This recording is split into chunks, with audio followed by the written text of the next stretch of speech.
Everybody.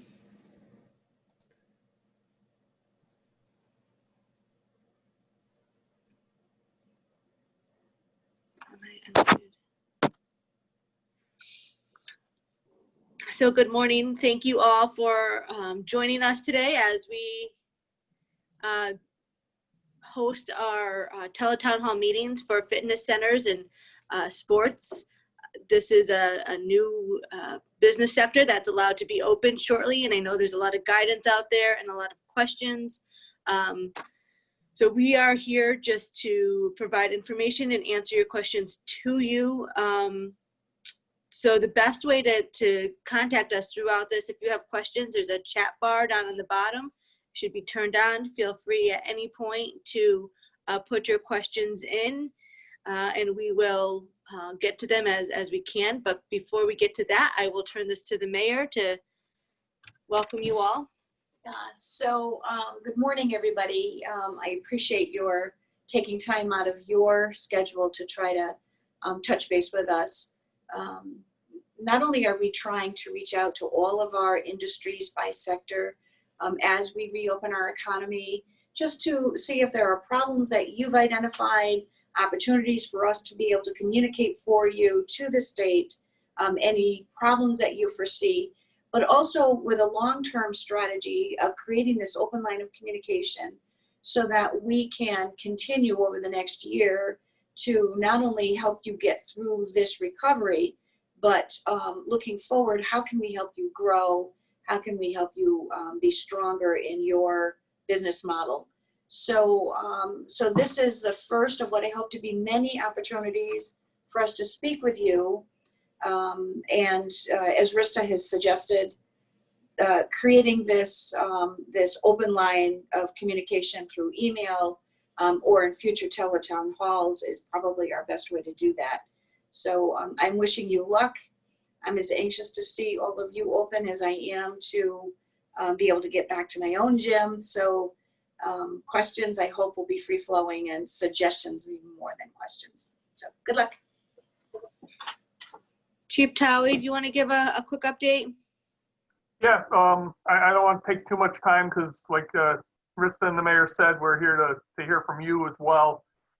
We continue to see positive trending in the numbers. It is a positive sign to give us some hope, but we do know that, as the reopening goes, we are keeping our eyes on that. The guidance does seem to be coming out fast and furious and does changing. We are doing our best to keep up with it. I think the only thing I really want to say, just as, the fire department and, emergency management, we want to partner with you. We are here, and I think, the entire city is here to support you because it's important for us that we come out of this stronger than we came in. And you guys are a vital part of that. We are looking to provide any guidance and supports that we can, understanding that we don't have all the answers, and sometimes we're getting this guidance and processing it through best we can, like everyone else is. But we're certainly here to help support you and partner with you as we all get through this and come out the other side stronger. Thank you. Great, thank you, Chief. We also have the health district on the call. Tom Stansfield from Torrington Area Health. So did you want to just say a quick few words? Sure, Rista. I'd echo again what the chief has to say. He always covers the topic so well. We're here to help you out. We as a health department don't necessarily license the facilities that are on the call today, but we are here for your guidance. We're happy to answer questions. We're reading these guidances just as you are. They're changing rapidly, but generally there's a lot of overlap between the different industries and the guidances. So a lot of the stuff, we are very familiar with it. Each industry has its own specifics, and I think that's what we'll probably end up answering questions on today. But again, because we don't license you, it's a situation where we're going to help you interpret those guidances and get your facility as clean as it possibly can be and as safe as it can be for your customers. Great. And I just wanted to kind of echo what has been said, but just to reiterate it a little bit. As we get into a recovery plan. It's not just a recovery plan, it's a survive and thrive plan. We really want to make sure that the effort and the work that we're doing now help you survive this pandemic, but at the end of the day, come out maybe even stronger than when we started, to build relationships between the city and the businesses, and with the different organizations within the community. So please, if you have any questions that are COVID related or that are not, that you want to reach out to us, please feel free to do so. If you have any ideas for, I see on the phone, we have Ann on the phone, she was talking about a outdoor recital and was, calling me, asking me some questions. I'm happy to work through those with you. I'm happy to reach out to the right agencies. We do have the city planner also on the phone. If, we have a question for the police department, we can reach out to them. And as well as the mayor's office and the other people on the call. So what I'm going to do is I'm going to put my email in the chat line, and then we're going to get right into some questions and answers. I know a few questions have come in before, but please feel free to put anything that you have into the chat line and we will get to them.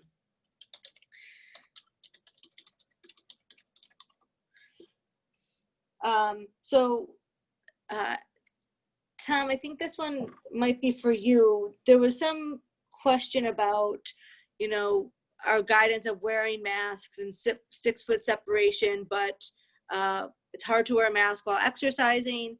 Do they have to? Do they increase their separation? How does that, what are the guidelines on that? I'm unmuted. The guidance is pretty good. If you're not actually doing physical exercise or physically exerting yourself, I think the code even said, the guidance said you don't have to be wearing a mask, and that's an interesting exception for gyms and whatnot.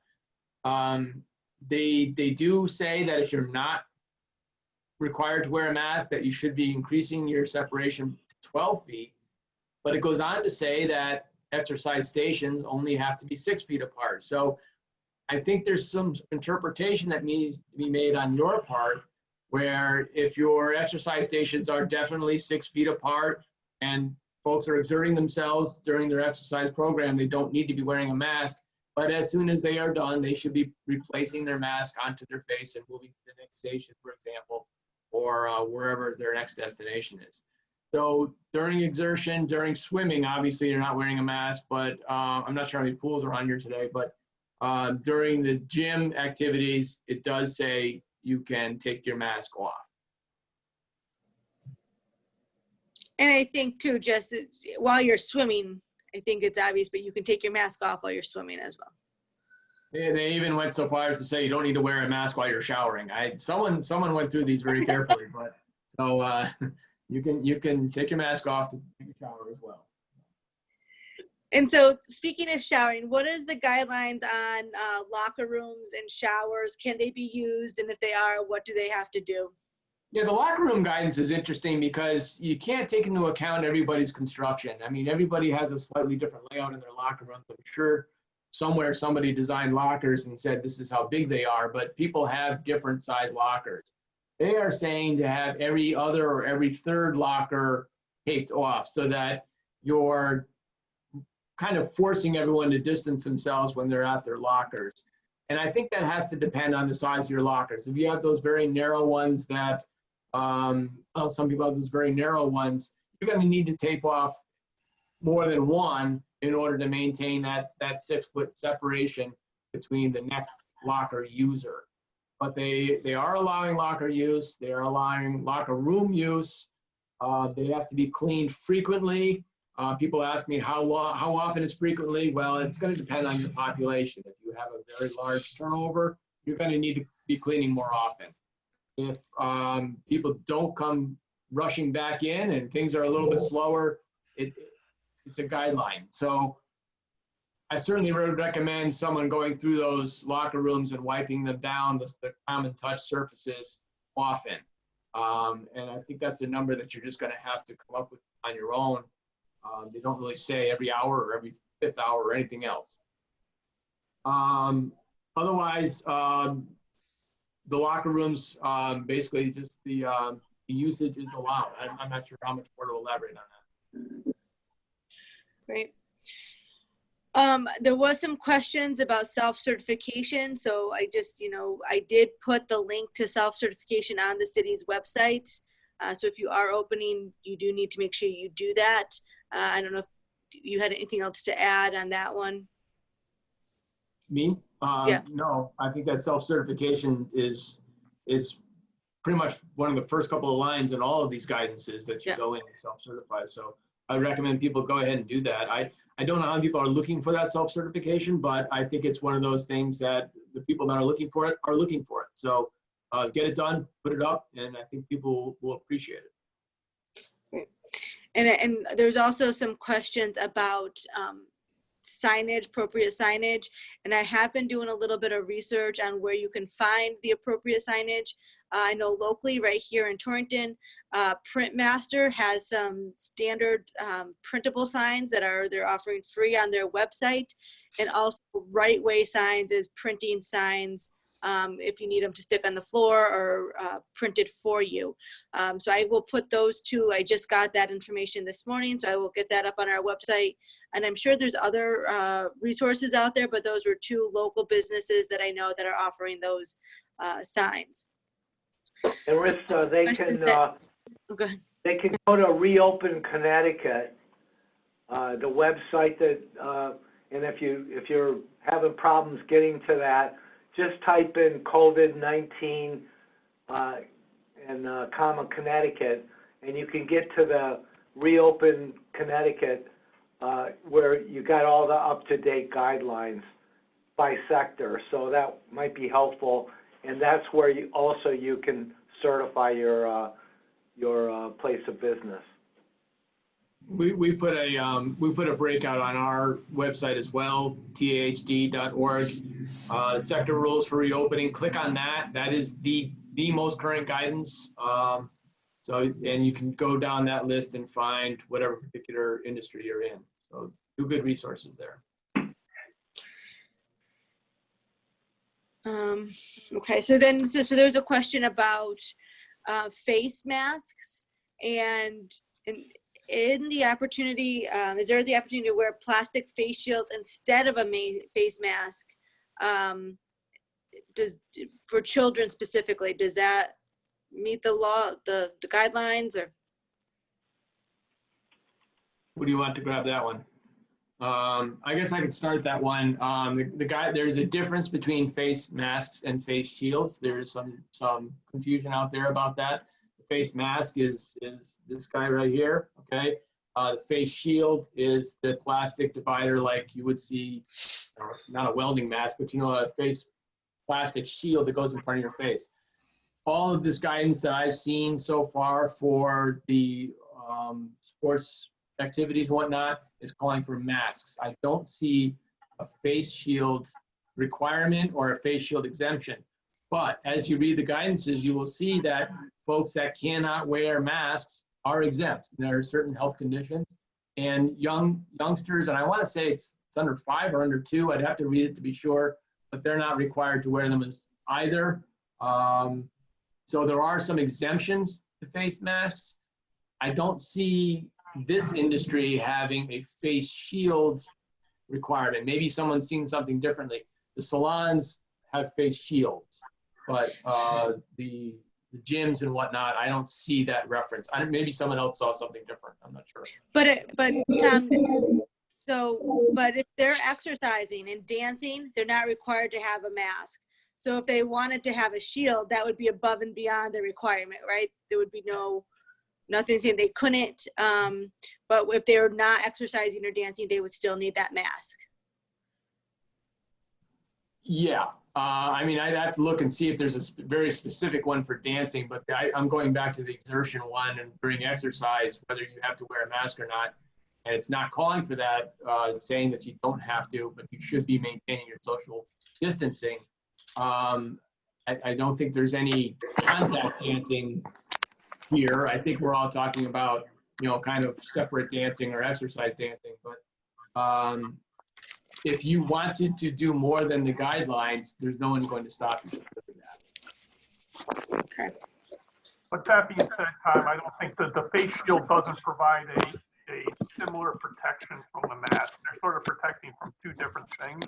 If that makes any sense. The face shield more protects against exposure into the mucous membranes in your eyes, where the mask protects you from expelling or, provides some minimal protection. So I don't think above and beyond is always good, but I think it's also important to make sure people don't have a false sense of protection that may not be there with just the face shield. That's a great point, Chief. Thank you. Okay, as far as class sizes go, I know there's a difference between outdoor class sizes and indoor class sizes. I don't know if Tom, if you have some guidance on that, or if you wanted me to go ahead. If you know the numbers off the top of your head, I'm going to look them up, but mostly it's 50% capacity for indoor activity. So if you normally had a 20-person dance class, it's now a 10-person dance class. I know they made some exceptions for the outdoor one. I thought that number was 10. Is anyone? So the guidance I read, it looked like there was no restrictions on the number of outdoor classrooms as long as you were all 6 feet apart. But the indoor class, it is 50% capacity and 6 feet apart. So if you can't be 6 feet apart at 50%, it would be less than 50%. And they are recommending that you, if possible, develop cohorts for exercise classes to stop mixing of groups of people where possible. I know there are some people with pools on the call here. So I think maybe just generally, Tom, if you have some guidance on reopening of the pool itself, and then we can talk about the areas around the pool, if it's, an exercise class or if it's for leisure, how far the chairs have to be apart. But I think just for general pool purposes, do you have any guidance on how to open the pools? Well, the pools themselves are following very similar guidance as far as 50% capacity, the 6-foot spacing between people. I see an emphasis throughout most of the pool regs reminding folks that lifeguards are lifeguards. They are not pool attendants. Make sure that lifeguard's duties are clear to them, that they are not going around wiping off surfaces. Their job is very specific and very important. You should have a pool attendant that's wiping down contact surfaces and the chairs, any of those things between customer use. So it sounds like you're going to need someone that's dedicated just to that kind of job. And then the same thing, 50% capacity is what I'm seeing here. The shower use, similar to gym use. I don't think they even broke that out differently. Swim lessons, you cannot have physical contact swim lessons where you're supporting the student. Those aren't open yet. And then lane swimming, 1 person per lane. The pool water itself, of course, you know that you're maintaining that pool water to the proper standards. That hasn't changed. That was never changed. We know that there's enough disinfectant in the pool to kill the virus. We're not worried about transmission in the water itself. It's those common areas and common surfaces that we're concerned about, and social distancing. So there's no swim lessons, but you can have swim classes, right? Water classes? You can, well, all right, I'm not sure what the distinction exactly would be, but swim lessons, as long as they don't require physical contact, they can be allowed. So I'm just reading it quickly here, that one little section, and that basically is the way it looks to me. So if you have, like a high school swim lesson is a lot different than a toddler swim lesson. So the high school students, for example, or whatever age group that is, you can teach them to swim from a distance, but it's where you're actually contacting people that they want you to minimize that, or actually not minimize, you're not allowed to have contact. Right. Okay, are there any other questions that anybody has through the chat line? I don't see any coming through. So what I'm going to do is I'm going to allow everybody to unmute themselves, and the people on the call that have called in, I can unmute. If you do have questions and you would like to answer or ask them because you don't have access to the chat line or are more comfortable asking verbally, please feel free to unmute yourself and ask the questions.